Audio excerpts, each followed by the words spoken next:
Oh, voin chu hei binomial theorem karon soidwa. Binomial theorem chu hei lai kan hmuang hian hi hin ta x plus y power 0 to 1 ani mai x plus y power 1 to x plus y. X plus y whole thing square so a plus b whole thing square kan ti thau kan ta a square plus 2ab plus b square ta ni chuan cube pani ve thum chuan x cube plus 3x square y plus 3 ya power 4 ni chuan hen ta ni chuan heta I kan hmu thei chu a power hi en ta hian x plus y power 1 ta chuan x le y power 1 ve ve ni ta hen power 2 nia x square ma x y hei 1 le 1 khan tan power bel khom chu 2 hela hian power bel khom chu 2 thau cube pan ta chuan x cube x kha power pakhatin an tlaniama y kha power pakhatin an sanga ma atian han tan y power 0 mang khan ta x cube y power 0 mang khan ta y power 0 and power 0 chu 1 ti nan ta eng po 1 na multiply kha chu zia kha ngai lo chu wang chuan x cube kan kan che ka x cube chuan y kha power kha hom chhuaka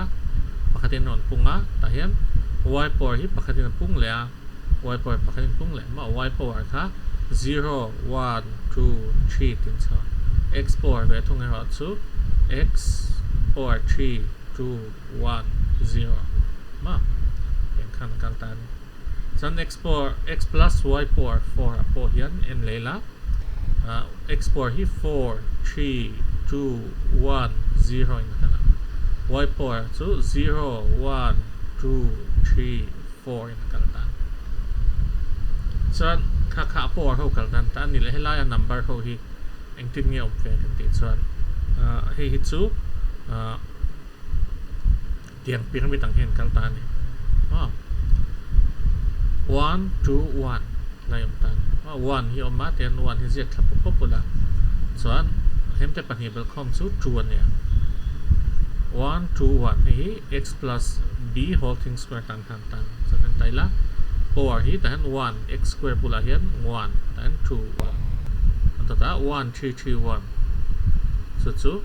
1 3 3 1 tata 1 4 6 4 1 ma 1 4 6 4 1 chuan heng number ting ngai hon kan ti chuan helai x 1 le 1 bel khan 2 ania ma 1 le 2 bel khan 3 2 le 1 bel khan 3 la hian ting ngai power an kal ve 1 le 4 bel 1 le 3 bel khan 4 3 le 3 bel khan 6 3 le 1 bel khan 4 1 le 4 bel khan 1 le 3 bel khan 4 so chu ahon che ta ni 1 4 6 4 1 1 4 6 4 1 atara 1 5 10 10 5 1 1 le 4 bel 5 6 le 4 bel 10 6 le 4 bel 10 4 le 1 bel 5 hi atak takin pencil ti chen ula mi triangle hi expansion tak tak ula so ti ro chuanin skretiam mahara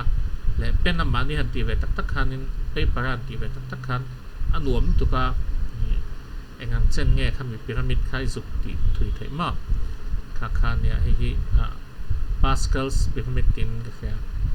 punta se hi number ho han kal dan khan ya anuam ve me han chenula chan en power x plus y power en po kha isong chuak thei ni ma atira 1 le 1 na to ve ve nga chuan ein ka ra hen number tam deuh hi omanga chuan a coefficient ho tu chu hei hemi pyramid mang hian a zon thei chu anti dan no sam deuh ni ta chuan number lian deuh het tan chuan hei hemi formula hi man theia nc0 nc1 mo a power ho kha chu x kha pakhatin pung tial te kan ti kha n minus 0 n minus 1 n minus 2 te kan so kha cha to pa x power 0 y chu 0 1 2 3 4 5 6 to pa n kai power n zel kha 2 ni chuan ta hen y power 2 to wow kha tiang zel kha ni chuan nc0 le ncn hi 1 ni nge zia helai mi 1 mi ve khan che che chuan number danga chuan hei hin ta ni ncr chu n factorial by r factorial n minus r factorial ta factorial kan ti chu kami number chin thleng multiply kan ta ni atinan 5 factorial ne chon 5 into 4 into 3 into 2 into 1 ma 3 factorial so ne 3 into 2 into 1 kan ne kha combination hilaya a coefficient so ta combination ti na po kan thawa coefficient ta chon ni big ta coefficient so ncr se kan ta ni ncr ma kha formula kan lan chon ta hemi formula vel hi a ikhet them no kha chon lungai lu tuk lo la hemi pyramid mang hian in eng pok hai jong chok thei sa thawa chu wang chon hei kha i them lo kha chon in poi lu tuk chong lo ni ma se ta kan che tu chu a last time ma hian in x hi a por hi 0 nge nge ya chuan hi a 1 nge nge ni ma factorial hi a 1 nge nge ni chu kan hung tangkai don ta ni chu mania jonan remainder theorem minron zo kha hemi mang hian chok don ta ni chuan he zo na yom ta ni what is the remainder when 200 power 31 is divided by 7 power 31 khaten an lak thak thei ni ma se kan du chuan tiang hen zia thei ni 200 chu 7 into 24 plus 7 into 28 plus 4 ta ni 200 kha 7 kan divide ta 7 28s are 196 alo nya chuan 4 kha pa nga chuan remainder theorem kha na khong don ta ni chuan hemi apo war hi entai la hemi kan expand chuan eng apo khan hei 7 into 28 la hi atel zia don ta ni mo hemi number hi kan expand tak tak chuan kan expand nga hemi 7 na divide thei chin hi omzel don ta ni a to ber term hi 7 na divide thei lo chun ta ni 4 power 31 hi 7 divide thei lo hela chuan 196 power 1 into 4 power 30 khom don ta chuan kha chu 7 divide thei don ta ni hei poi 196 atel na khim chu divide thei meka ta chuan 196 power 0 ta chu 1 ti na kan ta chuan hei hi a last time hi 7 khan divide ve thei lo ni a time dang zong zong kha chu 7 khan divide thei ve ka ni kana kha han ngai to chin lokula make sense ka chuan in a chan chu 196 tel na khan ta 196 kha tel chan 7 khan divide thei jan ta chan 196 kha tel to lo ni bor 0 to ni wang khan 7 divide thei chu wang chan hemi number hian a thuk chu a remainder tu chu 4 power 31 don ta ni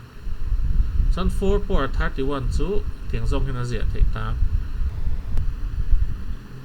no 12 plus 2 power 15 plus 4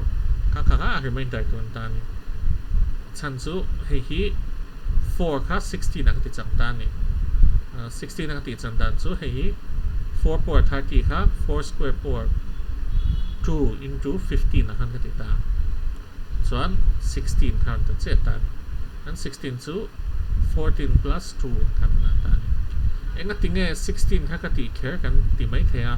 a chan chu 7 na divide thei eng mani number kha ka zong ani 4 kha chu at divide thei to lawa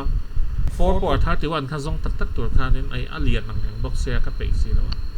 chuan chan number kha tiang hen ka siam ta ni chuan chu du chuan a remainder tu chu ai kan explain lenga hemi formula mang bok hian nc0 14 power 15 2 power 0 mo tengan helai mi x le y ang khanan le thonga and ti char nga to pa chuan a last time kom don tan chu 2 power 15 anga chuan helai mi 4 hi lom sa ta chu 2 square tho han ta chuan tiang he na da thea chu 34 128 am khan ada 128 in khan me hemi number hi 2 power 5 into 3 khan ta 2 power 5 chu 32 ania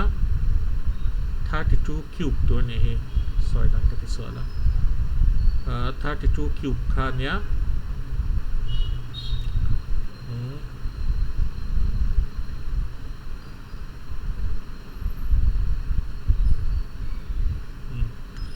32 cube into 4 tu kan ta chuan kha kan zon chhuat tu chu ani don ta ni kan pause zuai anga